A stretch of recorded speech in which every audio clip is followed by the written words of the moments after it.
Hello guys, in this video I am going to show you how to create a new folder on the Kahoot application to which you can add your new Kahoot games. But first I just want to mention, don't forget to subscribe to my channel because at 10,000 subscribers I am going to show you my whole YouTube revenue statistics and growth strategy, how to make money online. So let's jump into it.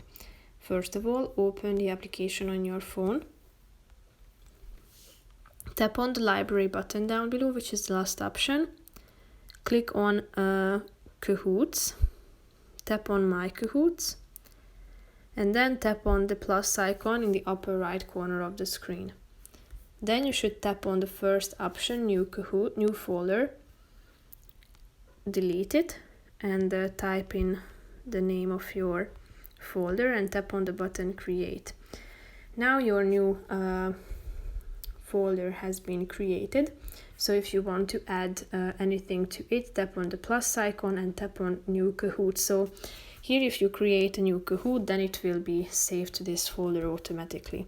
So that's pretty much it for this video, guys. I hope you found it helpful. If you did, consider subscribing and see you in the next video. Bye bye.